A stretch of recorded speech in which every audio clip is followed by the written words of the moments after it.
Salut les amis, bienvenue sur ma chaîne Manu Agriculteur par Passion. Eh bien, je suis bien revenu en France, revenu dans la ferme, tout prêt pour travailler.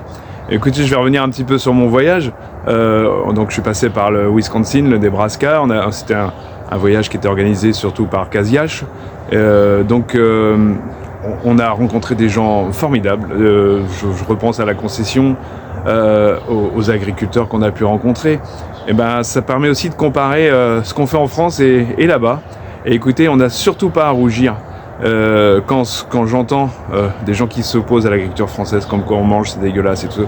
Mais arrêtez d'importer les conneries que font les Américains. C'est-à-dire qu'on a des gens qui sont hyper obèses.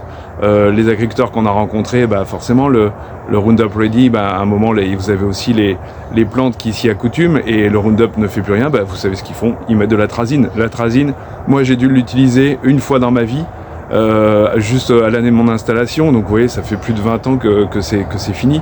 Ils ont aucun contrôle. Ils ont aucune obligation de faire des plans pour la fertilisation, pour ne serait-ce que des carnets de culture. Ils le font parce que c'est des gens sérieux, ceux qu'on a rencontrés, mais ils n'ont aucune obligation d'avoir un carnet de culture. Ils n'ont aucun contrôle sur l'exploitation. Ils font ce qu'ils veulent. Ils ont été au courant aussi des mouvements qui sont en France là actuellement, et ils nous ont dit mais surtout tenez bon, parce que eux, ce qu'ils reprochent à leur agriculture, c'est qu'ils sont plus assez nombreux, et ils disent pour se mobiliser, ça devient très très compliqué. Donc ils ont d'autres problèmes, hein. Ils ont des problèmes de taxes, des taxes qui sont hyper importantes. Ils ont des baux, par exemple, qui sont juste annuels. Donc on a rencontré la grosse ferme de 3500 hectares. La famille devait avoir 600 ou 700 hectares en propriété. Les autres environ 3000 hectares sont en location annuelle. Donc je ne sais pas si vous voyez un peu le risque, parce que c'est quand même des gens qui investissent aussi énormément. Donc voilà, c'était pour vous dire qu'on n'a pas à rougir, et puis faut qu'on ait la tête haute.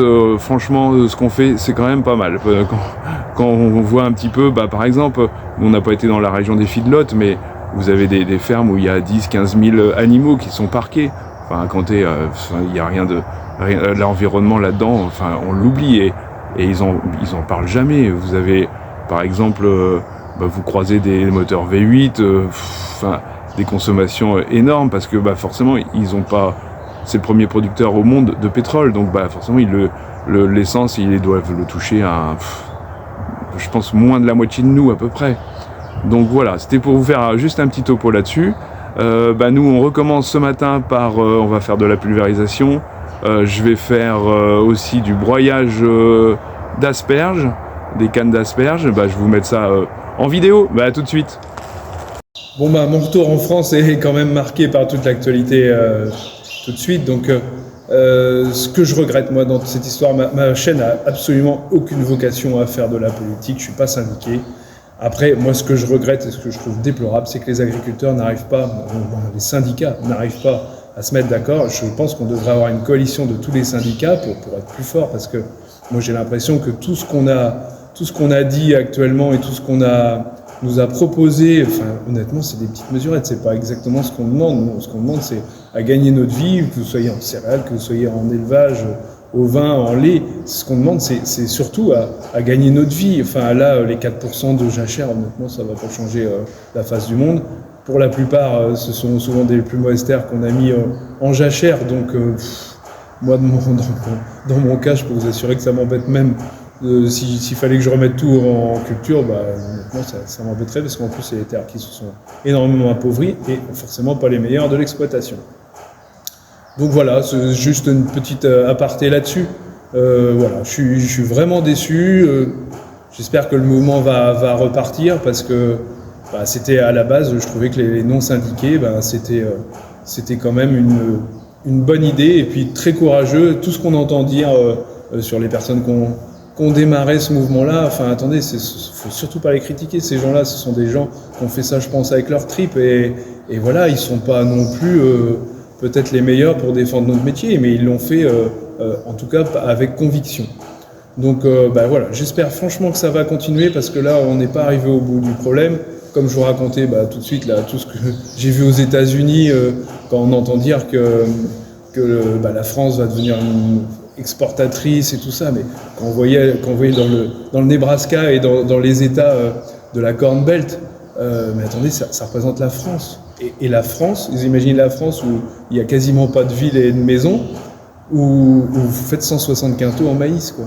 Donc, je sais pas ce que la France représente dans la production de maïs ou de céréales en règle générale, mais honnêtement, quand vous voyez un des pays comme ça, l'Ukraine, enfin, moi c'est plus là-dessus, c'est ça qui me fait peur. Si l'Ukraine rentre dans l'Europe, là on est dans la merde et on n'a rien entendu là-dessus. Enfin, c'est des technocrates qui ont décidé que l'Ukraine, faudrait qu'elle rentre dans l'Europe. Enfin, moi on m'a pas demandé mon avis. Donc voilà, bah écoutez, voilà, c'était juste une petite aparté pour bien, parce que j'ai vu quelques messages qui me disaient, bah oui, mais c'est là tout de suite, on parle pas de matériel, on est dans la panade, faut plutôt penser à la politique et tout ça. Bah voilà, moi je suis pas politicien, mais en tout cas, je vous dis ce que je pense. Et bah écoutez, je vous souhaite un bon moment. Enfin, j'espère franchement que les choses vont s'améliorer. Nous, vous voyez les machines à lin derrière nous, et ben on fait une remise en état.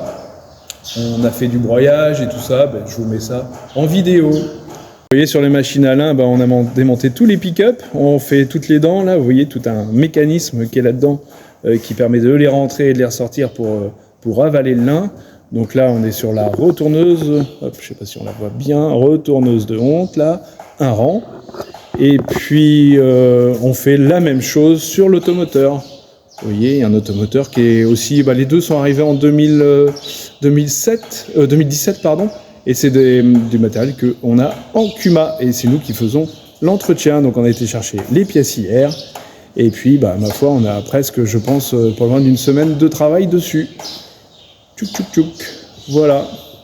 Le beau drapeau européen, vous voyez, il n'y a pas que des inconvénients vers l'Europe.